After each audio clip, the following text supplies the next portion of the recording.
Greetings, programs. This is Wretch. Welcome back to Rosewater. And just as we were about to grab some rum from the downstairs cellar, guys, we heard a blood-curdling scream. Harley went to investigate the captain's quarters. The captain wasn't in there. We found a secret entrance that led up to the attic, and there we found Captain Boylan in a trance-like fugue. And also a strange shrine dedicated to his former crewmates who apparently met a very ugly end. And I'm thinking maybe all of us, like meeting him and the camaraderie and everything, may have triggered this fugue-like state. Now, we do have a way to potentially get him out of it. We're trying to learn more about his former crew and gathering items to kind of portray each crew member to try and guide him through this trance. I'm getting a lot of Return of the Obra Dinn vibes from this. I'm really enjoying it. So we have a list here where we're kind of cross-checking everything. We've got info on all of the crew except for the first mate, Michael Benelli.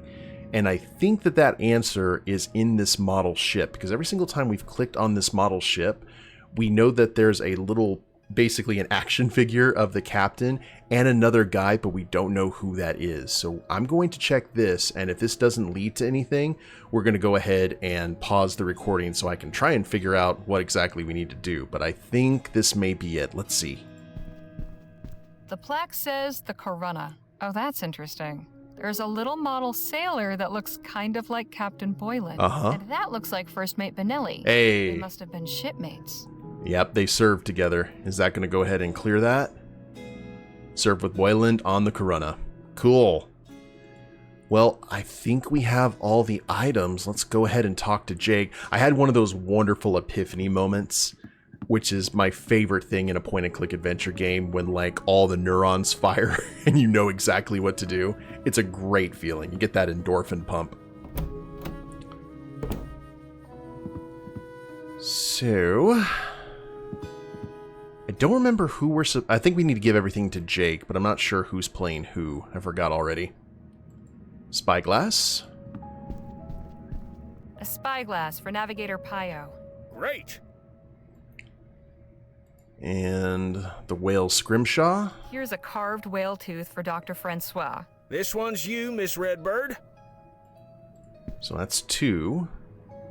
The hat. I want to wear the hat one more time. A bit tight, but not the worst look. And here you go. Here, this is the hat First Mate Benelli wore. Perfect. I'll hang on to it.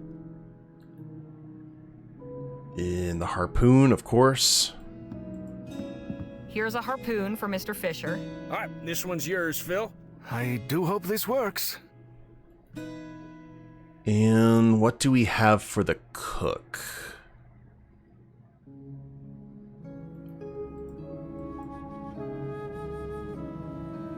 Boylan's favorite meal is sea biscuits.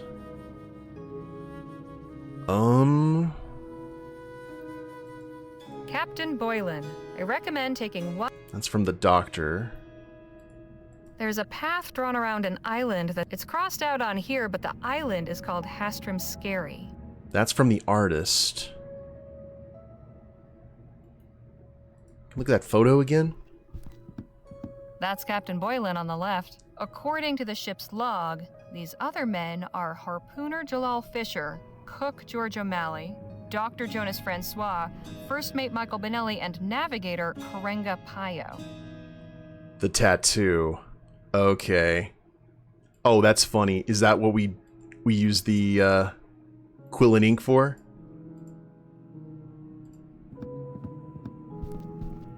I found this inkwell and quill.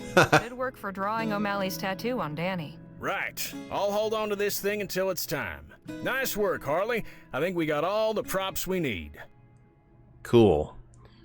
So I need to read this one more time just to make sure. Changed course to go around Hastrim Scary. Served with Boylan on the Corunna. Ties wife's kerchief to harpoon for luck. That's Fisher. Francois prescribed medication for Boylan's heart. And his favorite meal is sea biscuits from the cook. I think this is gonna be it. Is everything ready to go? Keep in mind, we'll likely only get one chance at this. Whew. I think so. I've found everything I can. Excellent. Let's gather everything together and get started. I've got that ritual meme happening with everyone I'll chanting. begin. Then we can each say who we are. Captain Boylan, hear the voices of your former crew. Me crew? Go ahead, Harley. You start. First Mate Michael Vanelli reporting for duty, Captain Boylan. Michael, can it be? Captain Boylan, it's Karenga Payo, your navigator. Oh, that's cool. Oh, you're alive? Captain Boylan, it's me, George O'Malley. Supper is almost ready. Ah, yes, I can smell it. Delicious. Captain Boylan, I am Jalal Fisher, harpooner. Of course, Fisher. I knew you'd made it. And I am Dr. Jonas Francois. Doc! Oh, Doc, how I've needed you. How your voice has changed. Me crew? Can it be? Yes, Captain. We've come to speak with you. But you're not some devils sent to trick me? We are not, I assure you. Prove it then, Benelli. If it's truly yourself, tell me the name of the ship we served on before the Derwent. My Corona. How could I forget the Corona? Aye, an unforgettable ship she was. Ah, Michael, I don't know how it'd be possible, but it's good you're back. Payo! Aye, Captain. Remind me of the course correction ye made this morning.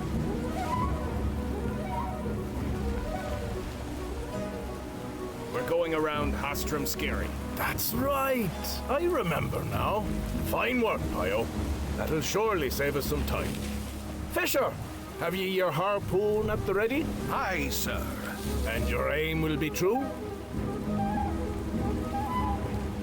Yes, I have my wife's lucky kerchief tied to the handle. Ah, good.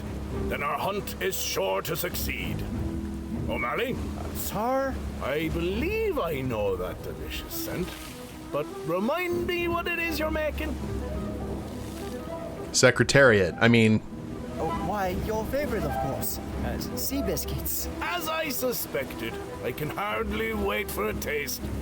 Captain, I recommend you take it easy. Why is that, Dr. Francois?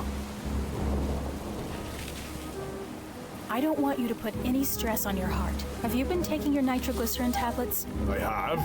I think I have. I can't believe what I'm seeing and hearing, but y'all are really here. But how can this be? I saw y'all dragged under. I can't make sense of this. Perhaps you still can. Tell us what you remember. 20 years ago, the Derwent left El Presidio on the hunt for whales. We'd been out for months, with almost naught to show for it. A wretched haul, wretched pay. Benelli came to me, saying the crew was getting agitated, yearning for home. Forgive me, Benelli. I ought to have listened to you. After the third time you tried to speak sense, I tossed you in the brig for insubordination. One more, I said. We'll not turn for home before we bring in one more whale. Payo and Fisher, at least, were keen. I saw the signs, but didn't want to believe them. Didn't want to turn back. But there was a devil of a storm brewing, and he brought us down. Poor Benelli, locked in the brig, to drown like a rat. And the rest of ye didn't stand a chance once the ship turned over. Brave, brave Fisher. You saved me life when it ought to have been me what went down with the Derwent. Ah, lads, that night's been eating away at me for 20 years. How I wish I could go back. How I wish I could make things right. ooh.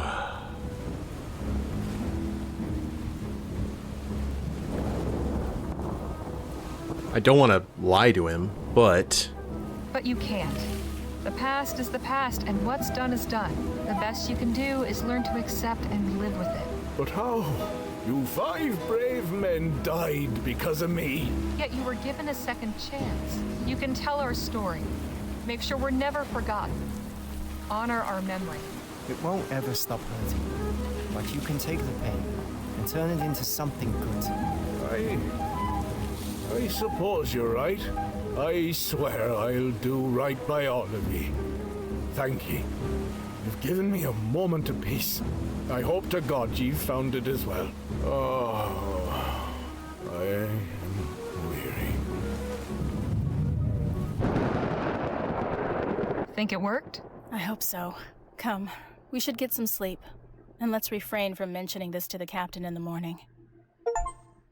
Successfully helped Captain Boylan. Cool. Appreciate your hospitality, Captain. Think nothing of it. I hope you all slept well. Very much so. And yourself? Best sleep I've had in years. I'm glad to hear it. Ye said you were headed to El Presidio? That's right. Then I wonder if I might trouble ye for a small favor. I've a letter needs delivering. Could I entrust it to ye? Of course. My thanks. I'd also like to leave ye with a couple of mementos. Ooh. Being so quick to volunteer and help out. Mr. Lowe and Miss Redbird, please, take this bottle of Barbadian rum. Perhaps ye might split it between ye. Makes dull work go faster. Oh, thanks. That's very kind. And for you, Miss Leger, this tea caddy. I carved the inlay myself. It's beautiful. Best of luck on your journey. And if ye ever pass this way again, feel free to knock on me door. Thanks, Captain, we will. Has a clearer conscience now. Our stay at Captain Boylan's farmhouse was anything but dull. No. I can't say for sure whether we truly helped him for good and all, but he seemed himself again when he saw us off this morning. I do believe he was truly lonely in his self-imposed exile and grateful for even the brief company we offered. Nope. After traveling half the day, we've stopped for a brief rest, and Nadine has asked me to accompany her on an excursion into the desert. For what purpose, I shall soon learn. Thank you for accompanying me, Harley. Not a problem. What are we doing, exactly? Since we're passing through this area, I thought this would be the perfect chance to gather some medicinal herbs for my kit. There are a number of plants with useful properties that are likely to grow around here. Okay. What are we looking for? To start, we should find some gumweed. I already spotted some from the wagon earlier. You'll recognize it by the bright yellow flowers and serrated leaves. I'll search further this way. Call out when you've got some. Okay. Bright yellow leaves with serrated leaves. Or flowers with serrated leaves. Yes.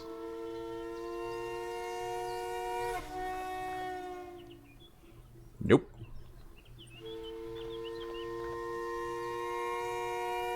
Yep.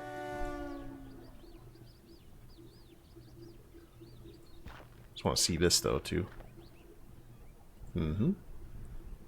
This is our competence test, isn't it? No flowers on this one. Nadine! I found some gumweed. Excellent work, Harley. Now, I still have some more herbs on my list. Ooh, next challenge. So, what's next? Desert lavender, though I don't see any here. Let's keep going. There may be some up ahead. But there's a woodpecker or an owl in the cactus. Bright red flowers. White flowers with purple edges. There's a hole in that cactus. I can just make out the shape of an egg. And oh, we lost our fireplace poker. It's a beautiful wooden box with an inlaid scrimshaw carving. Says it's from Ceylon. Can we open it? There's some tea in here. Ooh. Leftover tea from the other side of the world. Give it a smell. It's got a nice fruity aroma. Kind of sweet. Okay, can we put it back in the box? Nope. Okay, once it's out of the box, it's over. So what exactly are we looking for, ma'am? So, what's next? Desert lavender, though I don't see any here. Let's keep going. There may be some up ahead. Okay. Nowhere to go but down.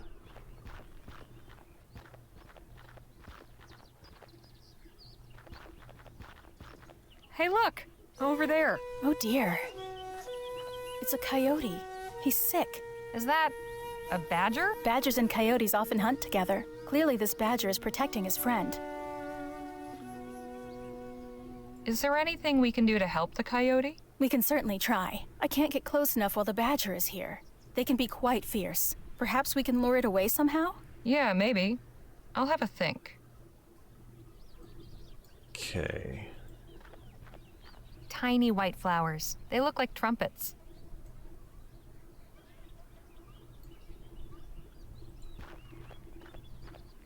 Hopefully we'll find something good here. A stick? A dead branch. Must have come from that tree over there.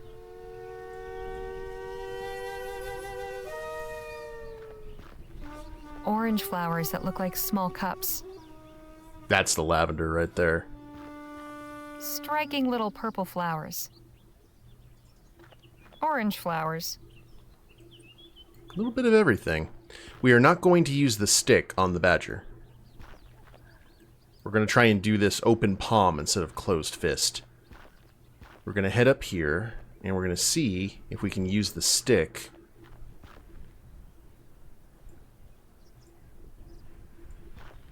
Steady now. Steady. Got it. Huzzah.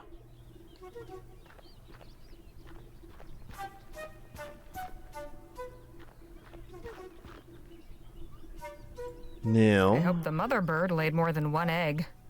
to save a life, we must sacrifice a life. Think the badger might like this egg? Certainly. Oh, okay.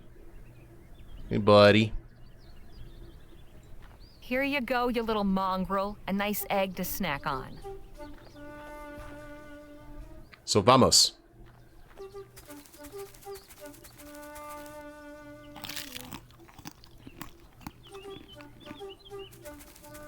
He's like, yep, sorry, buddy. Stomach's Where full. did you find that egg? In a cactus, just over there. There was a bird's nest inside. Oh dear. I hope the mother bird will forgive you, but at least now I can examine the coyote. Aw, poor thing. 2 puncture wounds in his hind leg. This coyote was bitten by a snake. Is there anything we can do? Yes, but we'll need to be quick. I'll try to remove the venom and treat the wound. I think I saw some snake root nearby. It has clusters of white star-shaped flowers. Please look for it quickly. Okay, I'm on it. Clusters of white star-shaped flowers. Tiny white flowers. No, that's up here, isn't it?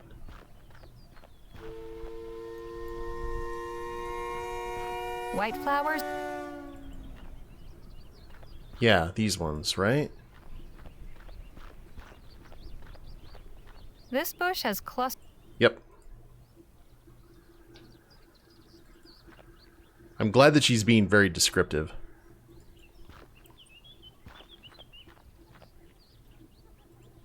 And select. I managed to find some snake root. And just in time, too. Relax, friend. This will help. Please don't bite us. There. I think he'll be all right. Help the sick coyote. Huzzah! Incredible. You're quite the healer. I do what I can. We should head back to the wagon. We can gather a few more herbs on the way. Well, that was certainly an eventful excursion. Sure was. You know, it made me think of an old story about 2 other animal friends. I haven't thought about it in years, but it just came back to me. Go on then, let's hear it. Okay, but first, What are you doing? you'll see.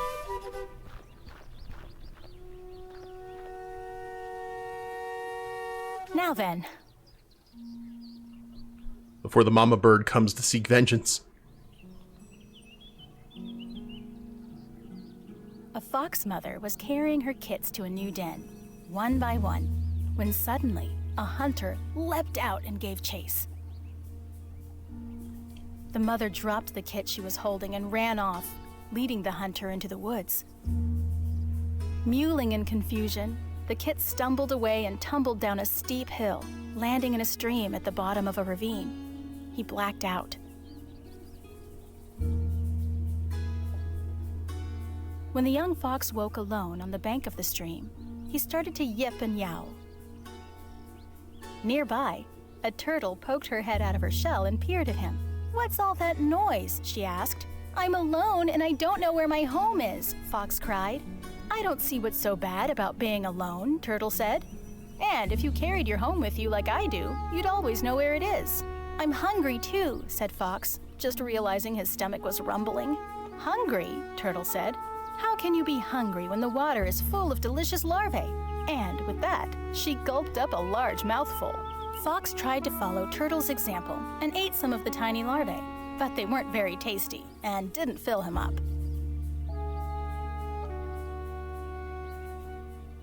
Turtle began to slowly walk away downstream. Fox followed. Now, night was falling, and it was getting colder. "Is there room in your home for me?" Fox asked. "No," said Turtle. Fox whimpered and lay down in the mud, shivering. Turtle went inside her shell to sleep, but she couldn't forget the pitiful sight of the lost kit. "Poor Fox," Turtle sighed. "You can borrow my shell, just for a while. We'll take turns." Turtle took her shell off, and Fox tried to crawl inside. He could only fit halfway, and it felt like all his bones were breaking, but he was grateful.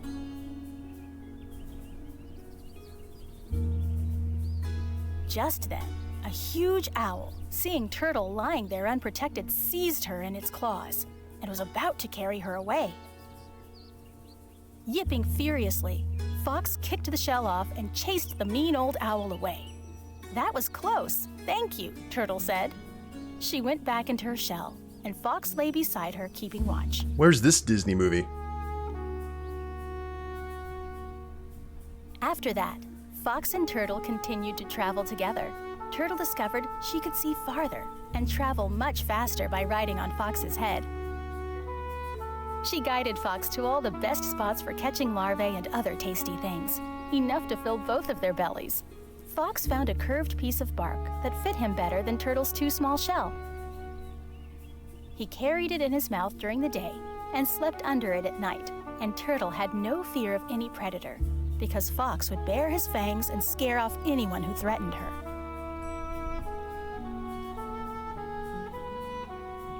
In this way, Turtle and Fox wandered from place to place until they had visited every part of the land, and both grew old and happy.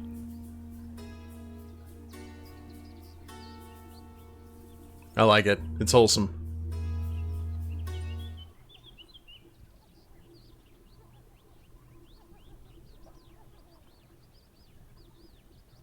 So the lonely turtle and lost fox ended up helping each other. Touching story. Yes, I always thought so.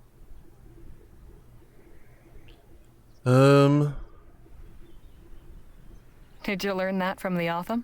No. There was some storytelling around the fire, bits of gossip I picked up, that sort of thing. But their most sacred myths are private. Not for outsiders. Not for me. So where did you hear the story? Actually, I read it in a book. Myths and Legends of the Native Vespuccians. Dr. Sedgwick bought it from a traveling bookseller. I think he was of two minds about giving it to me. On the one hand, I know he considered it frivolous heathen claptrap. But on the other hand, he thought it might be meaningful to me, having something connected to my origins. He was right. I cherished that book. Devoured it. It was written by a white man who was supposed to have traveled all around the country collecting native folk tales. Sometimes I wonder if he ever left the publishing office in Bright Bay. Maybe he just made them all up. I preferred to believe that there was something authentic about them, though. You know, at the end of the day, as long as it was something important to you.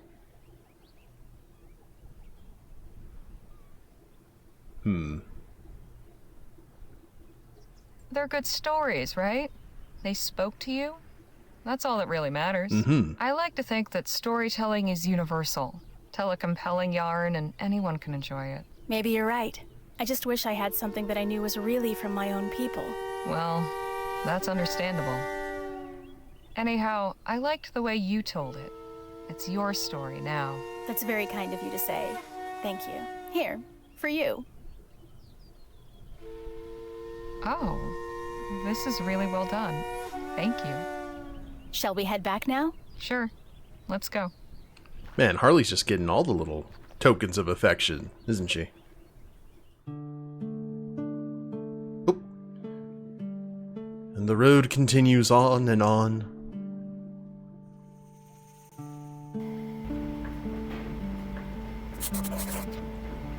Okay. Well, what should we do here? We probably need to have Jake tell us a story, huh? Phil's music has livened up the journey some. Phil, Harley? how are you liking the guitar? It is a fine instrument. I have not had the opportunity to play in some time. Favor us with a performance soon? The music of Vespuccia is not to my taste, but I will play for you some songs from my country. They warm the heart and stir the soul. Can't wait. Cool. Do you think Captain Boylan will be all right? I would like to think so. It takes great bravery to confront one's inner demons. I am glad we were able to help him do so. We'll talk more later. I look forward to it. Okay, Jake. Hey, Jake? Yeah, Harley? Did we already have a story, though? Oh, another story. Yep. Do you suppose Captain Boylan will be okay? I think so. You did a good thing helping him. Of course, without all the proper atmosphere and props, I doubt it would have been half as effective. I appreciate the chat. Anytime, Harley. Hey, Leger, I need a word. Another word. Yes? There's a stopped wagon up ahead. Traders from the look of it. I'll pull over. Go see if they've got anything worthwhile for sale. Will do. More snake oil? Ooh. Oxen? Excuse me, ma'am? Oh, hello there. Where did you come from? The wagon just down the road there. I was coming to see if... Hold up there, stranger. Pa, what are you doing? State your business. We do not want trouble. Easy there. Trouble's the last thing I'm looking for. Then what are you looking for? I've been sent to inquire if you were traders. Thought we might do business. Well, there you are then. You can put the gun down, Pa. She's clearly not a highway woman. No? You know how sneaky they are, Ma. And this road is infested with them. You've had some trouble with bandits, then? Not personally, thanks be to God. But we know the terrible tales. And we take such warnings seriously. Very seriously. Pa, please. If she did have any wicked intent, I'm sure she's given it up now that she sees how well protected we are. Please put the gun away.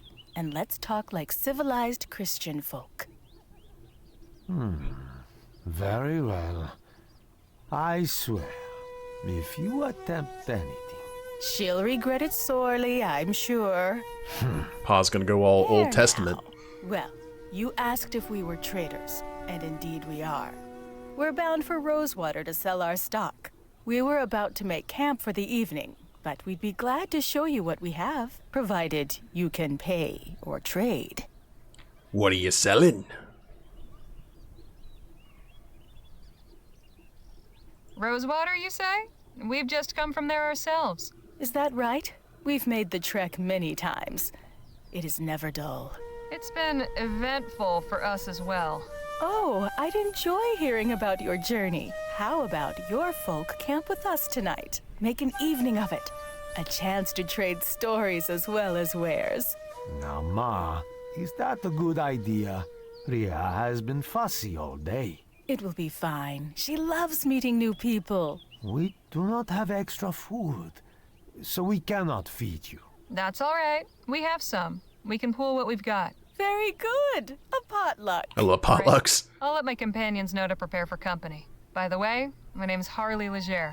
Pleasure to make your acquaintance. We are the Fortine family. I'm Sarah Little Owl, and my husband is Carl. We've also got 3 children in the wagon. Beth, Bram, and baby Ria. You'll meet them later this evening. I look forward to it. Okay. What a nice evening. I'm so glad we did this. Seems Gegi's taken a shine to Miss Johnson. She's a fine dog. With a little training, she'd be a fine trail companion. Oh, I don't think we'll bother with all that. Fair enough. If you'll excuse me, I'm going to the other fire. Take Gegi along if you want. All right. Come on, girl. Gonna get some training. Alright, well this is pleasant. Look at that lack of light pollution. Well, I guess we'll go ahead and check out our travel companions here and see what we get up to in the next episode. Hope you all have enjoyed it. If you liked the episode, please leave a like down below. Subscribe to the channel, leave a comment, that'd be a big help. And we'll see you next time. Later days, everyone.